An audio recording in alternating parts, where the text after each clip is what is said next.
آپ دیکھ رہے ہیں Sahar news. Commissioner Rawalpindi division captain retired Muhammad Mahmood نے دورہ چکوال کے موقع پر تحصیل کلر کہار میں ترقیاتی اسکیموں کا معائنہ کرکے معیار تعمیر کا جائزہ لیا۔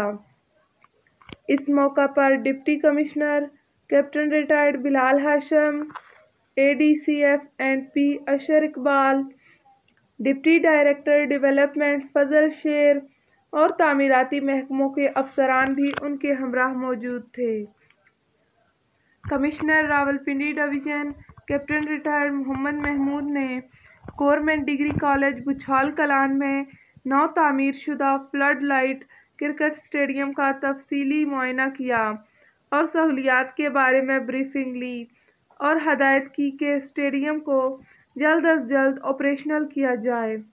یاد رہے کہ یہ فلڈ لائٹ کرکٹ اسٹیڈیم حکومت پنجاب کے اسپورٹس پروموشن پروگرام کے تحت 73 ملین روپے کی لاگت سے مکمل کیا گیا ہے۔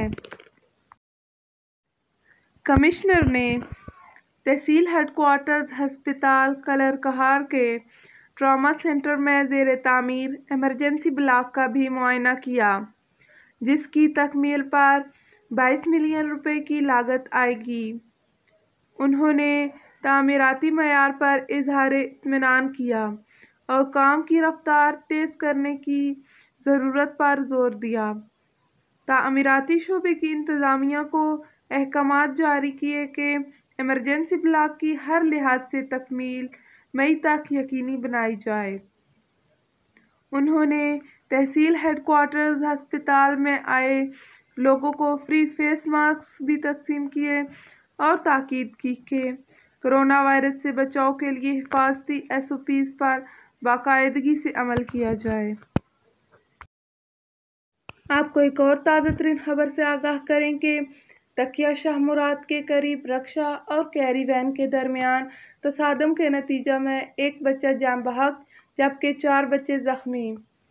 تکیہ شاہ مراد کے قریب حادثے کی اطلاع پر ریسکیو ایمبولینس روانہ ہوئی۔ تفصیلات کے مطابق رکشا خانپور سے تکیہ شاہ مراد جا رہا تھا۔ تکیہ شاہ مراد کے قریب رکشا کیری وین سے ٹکرا گیا۔ رکشا ٹکرانے کے ساتھ ہی الٹ گیا۔ رکشے میں 7 افراد سوار تھے۔ حادثے کے نتیجے میں 14 سالہ احمد ولد خرم موقع پر ہی جاں بحق ہو گیا جبکہ 4 بچے زخمی بھی ہوئے۔ زخمیوں میں خانپور کے رہائشی 10 سالہ ریحان ولد کامران، 18 سالہ حمدان عبداللہ ولد رضوان، 12 سالہ محمد شاہ رخ ولد زاہد اور 15 سالہ مہران علی ولد کامران شامل ہیں۔ زخمیوں کو ابتدائی طبی امداد مہیا کرنے کے بعد ڈسٹرکٹ ہیڈ کوارٹر ہسپتال منتقل کر دیا گیا۔ آپ کو ایک بار پھر سے آگاہ کریں کہ تکیہ شاہ مراد کے قریب رکشا اور کیری وین کے درمیان تصادم ہو گیا ہے، جس کے نتیجے میں ایک بچہ جاں بحق جبکہ 4 بچے زخمی بھی ہوئے ہیں۔ زخمیوں کو ابتدائی طبی امداد مہیا کرنے کے بعد ڈسٹرکٹ ہیڈ کوارٹر ہسپتال منتقل کر دیا گیا ہے۔